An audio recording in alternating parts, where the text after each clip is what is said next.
না ধীর, ধীর,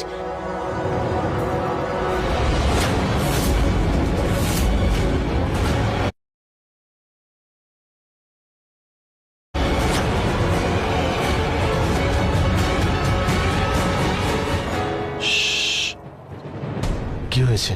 হ্যাঁ, কিচ্ছু হবে না তোমার, আমি তো আছি। আমি তোমার কোনো ক্ষতি হতে দেব না, তোমায় ছেড়ে কোনোদিন যাব না। কোনোদিনও না তো? কোনোদিন না। তোমাকে সেদিনই ছেড়ে চলে যাব যেদিন এই পৃথিবী আমি ছেড়ে দেব। তোমাকে ছেড়ে আমি যাব কোথায়? তুমি তো আমার অন্তরে আছো, তুমি আমার শরীরের একটা অংশ। ধীর আর চন্দ্রকান্তা এখন আলাদা নয়, এক হয়ে গেছে। কত জোরে তুমি আমায় মেরেছিলে, এখনো ব্যথা করছে আমার। যদি তোমায় না মারতাম তাহলে হয়তো এখন জেলের মধ্যেই থাকতাম। আমি তো যেমন করে হোক জাদু করে বাইরে বেরিয়ে আসতাম, কিন্তু তুমি ভিতরে রয়ে যেতে। হ্যাঁ, কথাটা তো সত্যি। তোমাকে বাইরে বের করার জন্যই। এটা কিসের শব্দ? চলো দেখি। চলো। আরে এ তো দেখছি বরকনের মৃতদেহ। কি বিভৎসভাবে কেউ এদেরকে মেরেছে। আর কেউ না, রানীমার রাক্ষস ছেলেই মেরেছে এদের। জানি না এই স্বয়ং কি করতে চাইছে। আরে ভাই, ভয়ানক কাণ্ড ঘটে গেছে। কি হয়েছে ভাই? এই মাত্র গ্রামে একটা বিয়ে হচ্ছে, বরযাত্রীরা ফিরছিল, হঠাৎ এক রাক্ষস এসে আক্রমণ করে, তারপরে বরকনেকে তুলে নিয়ে চলে যায়।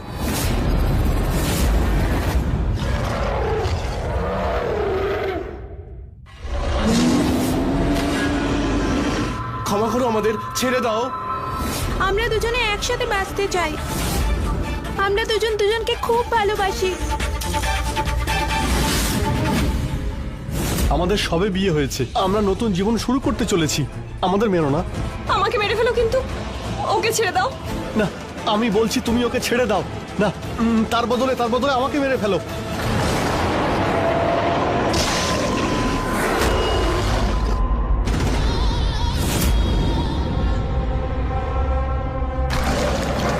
এই পাহাড়টাতেই তো সেই গুহাটা রয়েছে যেখানে গয়না গেছিল। আজ আমি এটা জেনেই ছাড়বো যে এই গুহার ভিতরে আছেটা কি।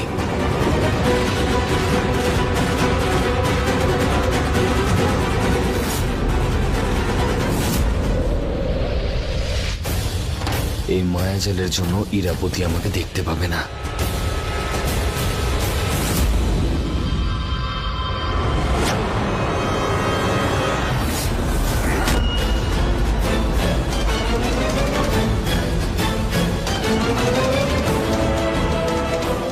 কপাল ভালো যে ও আমাকে দেখতে পায়নি, কিন্তু ও এখানে কি করতে এসেছে?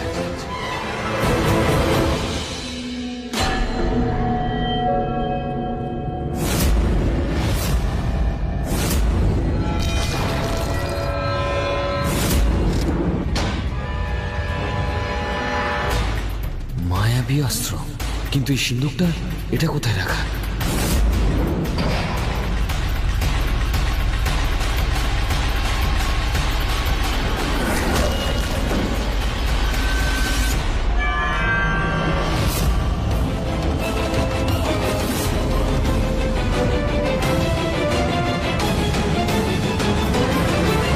ভাগ্য ভালো ভদ্রমা, মায়াবী অস্ত্র সুরক্ষিত আছে।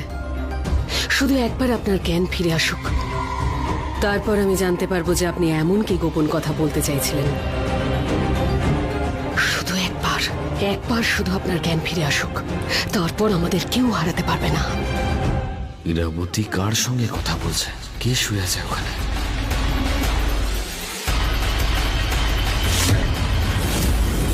এ তো ভদ্রা মা। এইখানে? এর তো কারাগারে থাকার কথা, তাহলে এখানে কি করে?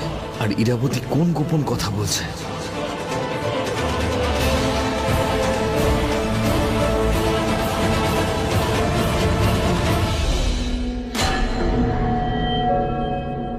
এ নড়াচড়া করছে না কেন? এ তো অচৈতন্য হয়ে রয়েছে। তাও ইরাবতী একে, গুহার দরজা তো বন্ধ হচ্ছে।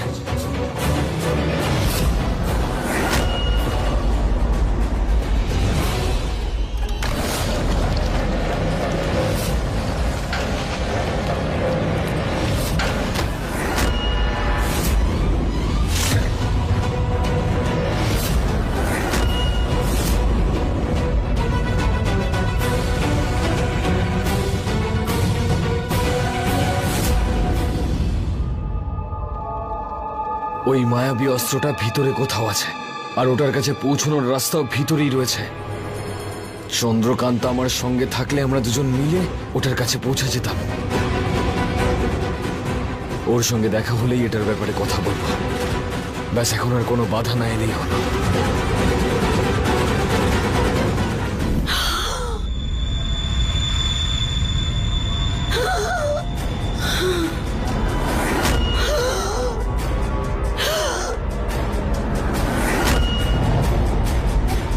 তুমি বিয়ের জন্য রাজি হয়ে গেলে? তোমার লক্ষ্য অন্য কিছু চন্দ্রকান্তা।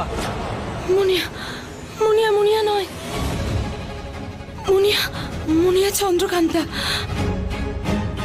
চন্দ্রকান্তা বেঁচে আছে, চন্দ্রকান্তা ফিরে এসেছে।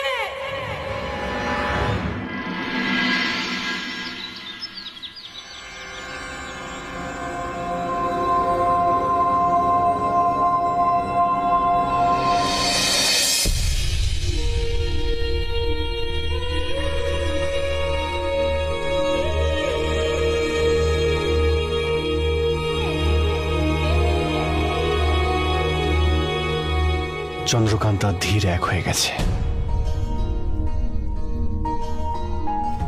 আমি এই মুহূর্তকে আর তোমাকে নিজের স্বপ্নে সাজিয়ে রাখবো, যেখানে তুমি আর আমি দুজন এক হয়ে থাকবো। আমাদের কেউ আলাদা করতে পারবে না। এখন আমাদের মধ্যে কোনো রাগারাগি নেই, কোনো মনোমালিন্য নেই, কোনো ঘৃণা নেই, কোনো ভুল বোঝাবুঝি নেই, কোনো ছলনা নেই, কোনো চালাকি নেই, শুধু ভালোবাসা আছে।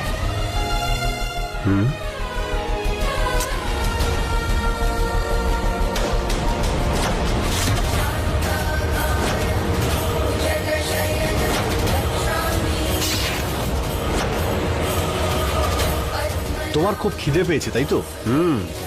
আমি তোমার জন্য এখন খাবার বানিয়ে আনছি। তোমার ব্যাপারে সব জানি আমি। তুমি কি পছন্দ করো আর কি পছন্দ করো না। তো তুমি এখানেই শুয়ে থাকো। রাজকুমারী চন্দ্রকান্তা, আপনি এখানেই শুয়ে থাকুন।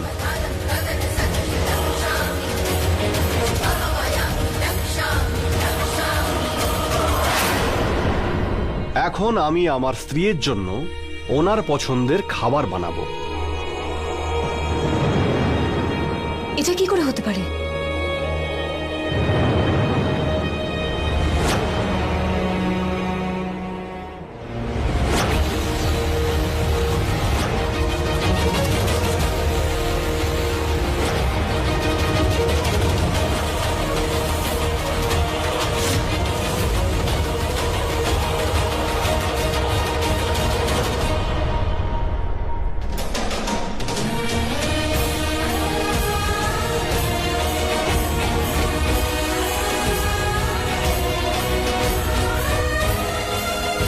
চন্দ্রকান্তা, এটা তুই কি করলি? চন্দ্রকান্তা, শত্রুর সাথে সারা রাত কাটালি?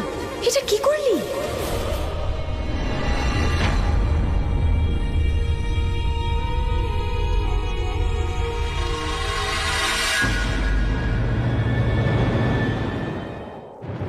কি করে? কি করে চন্দ্রকান্তা? কি করে? ও নিশ্চয়ই তোর ইচ্ছের বিরুদ্ধে গিয়ে এইসব করেছে। তুই যদি নিজের মধ্যে থাকতি তাহলে এসব হতে দিতি না। ধীর আরো একবার আমাকে ঠকালো। কেন ধীর? কেন আমাকে ঠকালে তুমি?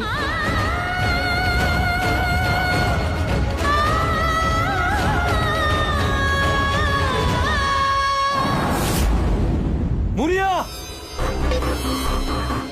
ধীর, ধীর, মুনিয়া! মুনিয়া!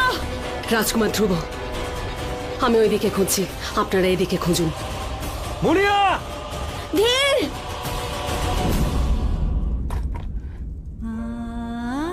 ধীর আবার একবার আমার সাথে ছলনা করলো, এভাবে ঠকালো আমায়। আমায় এখান থেকে যেতে হবে এক্ষুনি, এই মুহূর্তে। মুনিয়া! মুনিয়া! মুনিয়া!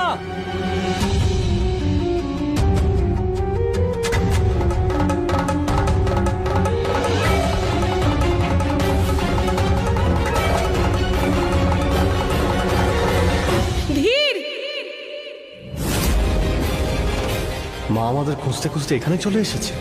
আমাদের চুপ করে থাকতে হবে। আমায় চন্দ্রকান্তাকে গিয়ে বলতে হবে ও যেন চুপ করে থাকে, না হলে মা জানতে পেরে যাবে যে আমরা এখানে আছি। রানীমা। ধীর আর মুনিয়াকে কোথাও পাওয়া যাচ্ছে না। হ্যাঁ রানীমা, আমি সারা জঙ্গল খুঁজে দেখেছি কিন্তু ওদের দুজনকে কোথাও পেলাম না। আমরা একটা কাজ করি, আমরা মহলে ফিরে যাই। আমি কোথাও যাচ্ছি না। হ্যাঁ তাহলে তুমি এখানে থাকো না, আমি আর রানীমা যাচ্ছি। চলুন চলুন। মুনিয়া! এটা তো ধ্রুবর গলার স্বর। তাহলে কি ধ্রুব বাইরে রয়েছে?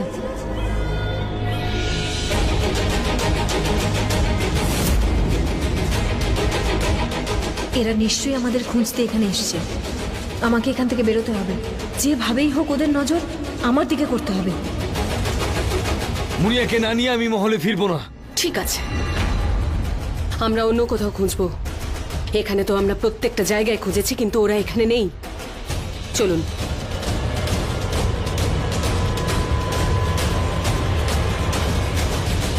চন্দ্রকান্তা, ওরা তো চলে যাচ্ছে। তাড়াতাড়ি কিছু কর। কি করি? এখান থেকে জাদু করে যেভাবেই হোক ওদের নজর কাটতে হবে।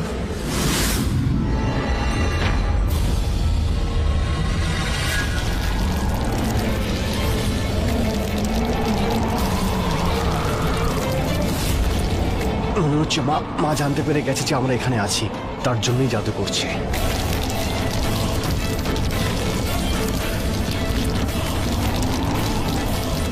আরে এই মাটি এত কাঁপছে কেন? এই হঠাৎ করে এত ঝড় হাওয়া কেন হচ্ছে? চন্দ্রকান্তা, মা এসব করছে।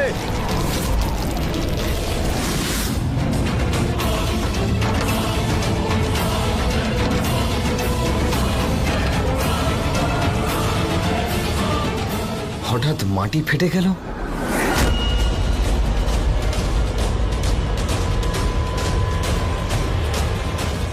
পালাও এখান থেকে, মা আসছে। চলো।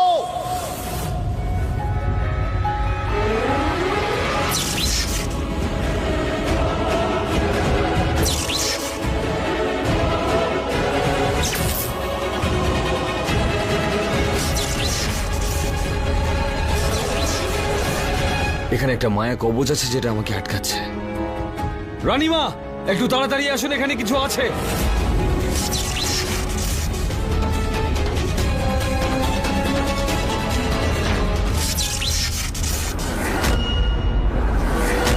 কেউ এখানে মায়াজাল বিছিয়ে রেখেছে। এর আড়ালে নিশ্চয়ই কিছু আছে। এই মায়াজালকে ছিন্ন করতে হবে।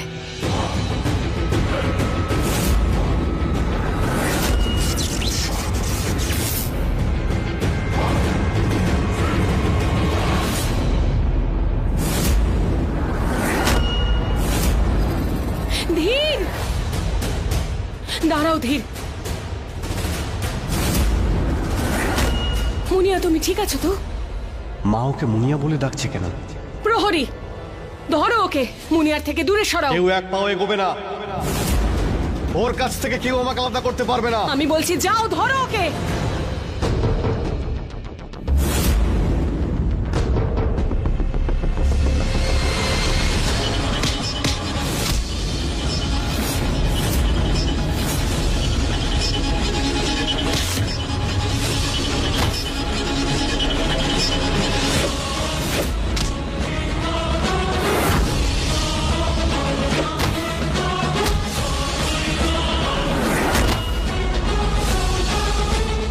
তুমি ঠিক আছো তো? কোথায় চলে গেছিলে তুমি? কত চিন্তা হচ্ছিল জানো তুমি? কি হয়েছে নাকি তোমার? আর এই ধীরের সঙ্গে এই জঙ্গলে কি করছিলে তুমি? ওটার ভিতরে কি করছিলে তুমি? প্রহরীরা ধীরকে কিচ্ছু করতে পারবে না। ওকে শুধুমাত্র আমি শায়েস্তা করতে পারি, আর কেউ নয়।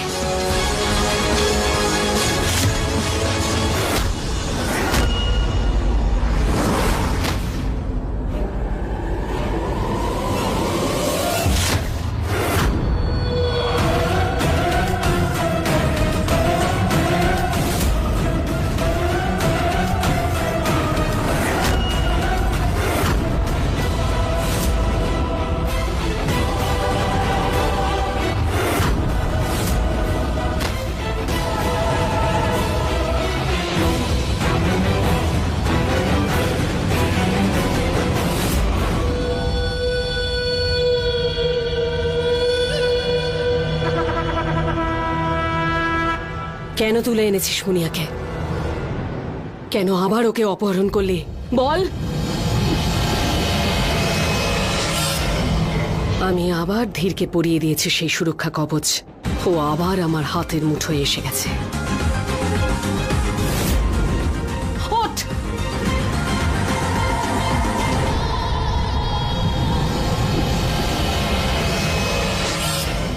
মা মা, আমার সত্যি মনে নেই আমি কি করেছি। আমায় ক্ষমা করে দাও মা। যা করেছে এই মেয়েটা আবার কিছু করেছে। আর এই তুমি আবার মিথ্যে কথা বলা বন্ধ করো। আর কত মিথ্যে বলবে? তুমি নিজে আমাকে তুলে এনে বলছো আমি তোমাকে তুলে এনেছি। বেহায়া, কোনো লজ্জা শরম নেই তোমার? আমার থেকে দূরে থাকো, ছিল না। মিথ্যে কথা বলবে না, না হলে তাহলে কি? হ্যাঁ, আমার মাকে আমি কোনোদিন মিথ্যে কথা বলি না, বুঝেছো? মানে ধীর এটা ছলনা করলো? তাহলে আমার প্রতি ধীরের সেই ভালোবাসা মিথ্যে ছিল? আমার সাথে নোংরা আচরণ করে ও আমাকে আবার ঠকানোর চেষ্টা করলো। আমি তো ভাবতেও পারিনি যে ধীর এত নিচে নেমে যাবে। মুনিয়া, এসব হচ্ছেটা কি? মহলে ফিরে চলো।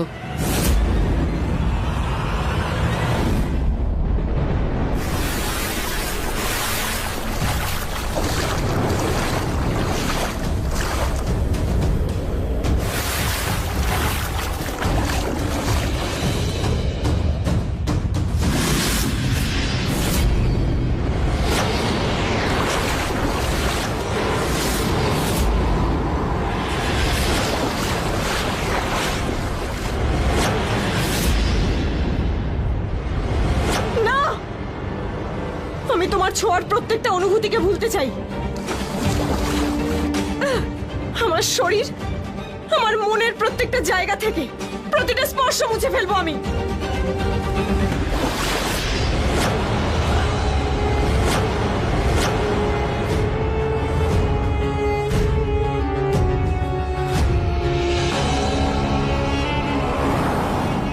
আমি মনে রাখবো শুধু তোমার ছলনা।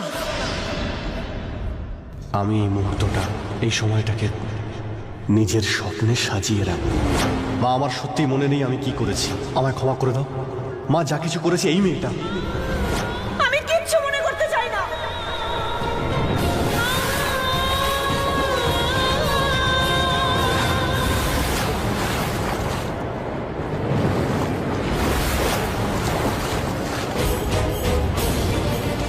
আমার মনে তোমার প্রতি যেটুকু সহানুভূতি ছিল, আজ সেই সহানুভূতি চিরতরে মুছে ফেললাম। শ্রাদ্ধ স্নান, এই জলের মতো সহানুভূতিগুলো সব বয়ে বেরিয়ে গেল।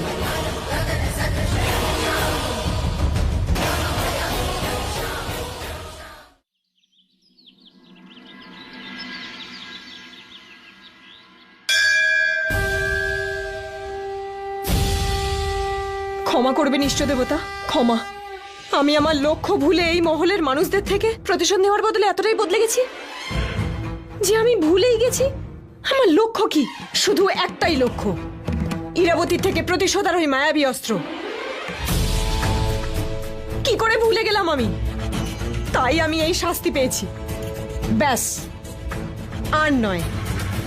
আজ থেকে, এই মুহূর্ত থেকে আমার সমস্ত চিন্তা ভাবনা বদলে যাবে। আর কোনো সময় আমার কষ্ট হবে না, কোনো ভয়ও পাবো না, চোখের জলও ফেলবো না।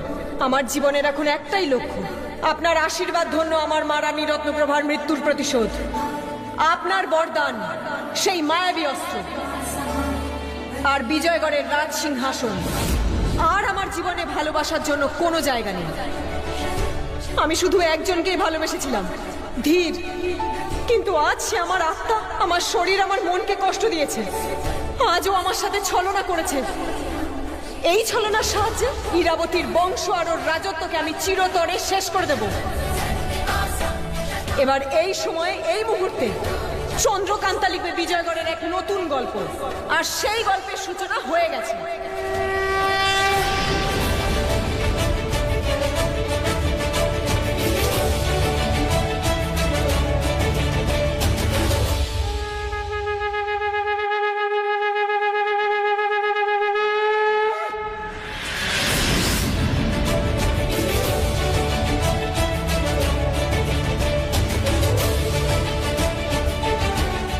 वंदे विष्णु।